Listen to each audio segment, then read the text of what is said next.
আসসালামু আলাইকুম রহমতুল্লাহ। আসলে আমি বাগানের ভিতরে এসে ভিডিও কেন করি অনেকেই ফোন করে বলে বাগানের মধ্যে ভিডিও কেন এই আসলে আপনারা দেখেন আমার খামারের মধ্যে পুরুষ পাখিগুলো খুব চিল্লাচিল্লি করে। আসলে নিজেরও বিরক্ত লাগে, ভিডিও যখন দিই বিরক্ত লাগে। ওর মধ্যে আমি যখন কথা বলি তখন কিন্তু বোঝা যায় না তেমনভাবে। যার জন্য বাইরে এসে আমি ভিডিওগুলো করি, যাতে আপনারা স্পষ্ট বুঝতে পারেন। তো যাই হোক, আজকের আমি যে কথাটা বলবো পাখির রক্ত আমাশা এবং আমাশা নিয়ে। এই সম্পর্কে আমি মেডিসিনের কথা বলবো। তো তারপরে আপনারা একটা জিনিস মনে রাখবেন, আমি যাই মেডিসিনের কথা বলি সবসময় ডাক্তারের সাথে আপনারা যোগাযোগ রাখবেন, ডাক্তারের সাথে পরামর্শ রাখবেন। ডাক্তারের সাথে যখন পরামর্শ রাখবেন তখন কিন্তু আপনাদের সুবিধা হবে। আপনারা ইউটিউব চ্যানেল দেখে, ফেসবুকের কোনো একটা লাইন দেখে, কারো ভিডিও দেখে যে মনে করেন যে আপনার আমি যে কথাগুলো বলতেছি এর সাথে আপনার পাখির সিম্পটম মিলে গেছে, সঙ্গে সঙ্গে যে আপনি ওইটা ব্যবহার করতে হবেন এমনটা কিন্তু না। আমি আপনাকে বলে দিলাম ভাই, আমার প্যারালাইসিসের জন্য আপনি, প্যারালাইসিসটা কোন সিস্টেমে হচ্ছে? পা পড়ে যাচ্ছে, বুকের উপর শুয়ে আছে, হাঁচড়াচ্ছে। এর জন্য আপনি এইটা খাওয়ান। আপনার সাথে মিলে গেল কিন্তু। আপনারটা ওরকম হচ্ছে। আপনি তৎক্ষণাৎ আমি যে মেডিসিনের কথা বললাম ওই ভিডিওতে আপনি তৎক্ষণাৎ ওই মেডিসিনটা সেবন করালেন। কিন্তু আমি ঠিক আছে ওইটা বলেছি যে পাখি প্যারালাইসিস হলে বুকের উপর ভর দিয়ে হাঁটাচলা করার চেষ্টা করে। আবার ঠিক হয়ে যায়। এর জন্যে আপনি ভিটামিন এইটা সেবন করান। কিন্তু আপনারটা যেটা হয়েছে, আপনার সিম্পটম একটাই হয়েছে। আপনারটা যেটা হয়েছে মনে করেন আপনার পাখির আমাশা বা বেশি পাতলা পায়খানার কারণে আপনার পাখি ওইভাবে, আপনার পাখিও যদি অতিরিক্ত পাতলা পায়খানা করে তাহলে কিন্তু পানি শূন্যতা হয়ে যায়। আর পানি শূন্যতা হয়ে গেলে তার পায়ের বল থাকে না, তার শরীরে আপনার এনার্জি থাকে না, তখন কিন্তু তারা ওই বুকের পুরি হাঁটাচলা করে বা বুকের পুরি ভর দিয়ে থাকে। তো সিম্পটম তো একই হয়ে গেল, কিন্তু রূপ দুই হয়ে গেল। আমি বলেছি আপনার পাখি ভিটামিনের কারণে এটা হয়েছে, আর আপনারটা হয়েছে কি কারণে? আপনারটা হয়েছে পানি শূন্যতার কারণে। তো আমি ভিটামিন সেবন করার কথা বলেছি আমার ভিডিওতে, কিন্তু আপনি ওই ভিডিওটা দেখে আপনি আপনি আপনার ওই পানি শূন্যতার কারণে, পাতলা পায়খানা আমাশার কারণে আপনি ওই যে সিমটমটা দেখা দিয়েছে আমার ভিডিও দেখে আপনি ভিটামিন সেবন করালেন। তাহলে বিপরীত হয়ে গেল কিন্তু। কারণ আপনার পাখিকে ওই আমার ভিডিও দেখে যদি ভিটামিনটা সেবন করান, পাখির পাতলা পায়খানা আমাশাটা আরও বেড়ে যাবে। বিধায় আপনার পাখি আরও মৃত্যুর ঝুঁকি বেড়ে যাবে। তো যার কারণে আপনাকে আসলে সিমটমটা কি পূর্ণাঙ্গ ভিডিও দেখতে হবে।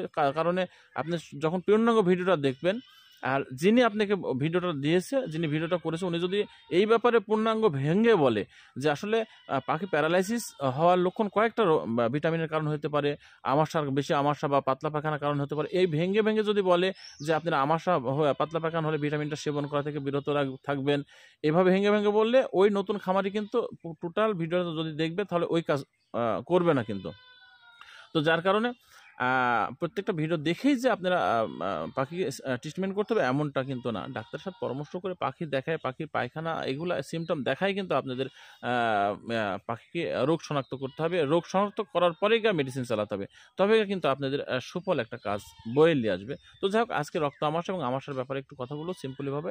সেটা হচ্ছে ইএসবি 30 ভেট এই মেডিসিনটার সাথে আপনি অ্যামোক্সাসিলিন যোগ করবেন।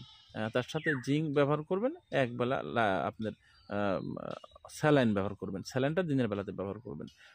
তবে এর সাথে ভিটামিন কেটা ব্যবহার করলে, যেকোনো একবেলা ব্যবহার করলে কার্যকারিতা দ্রুত চলে আসে কিন্তু। যার কারণে আপনারা, আমি আবারও বলতেছি, আমাশার জন্য হরেক রকমের মেডিসিন রয়েছে, তার মধ্যে এই মেডিসিনটা অত্যন্ত দ্রুত ভালো কাজ করে।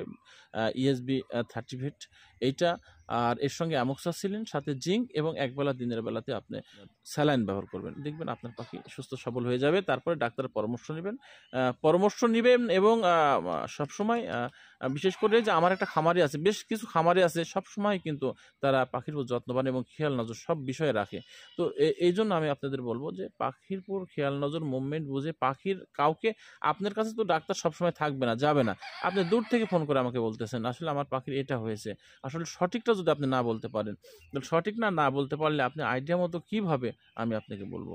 এজন্য আপনাকে সর্বপ্রথম আপনার পাখির সিমটমটা সঠিকভাবে ধরেন, তারপরে আপনি যার কাছ থেকে জানবেন তাকে বলেন যে আমার পাখিটা এই অবস্থা হচ্ছে, পায়খানার রং এরকম, এই অবস্থা হচ্ছে।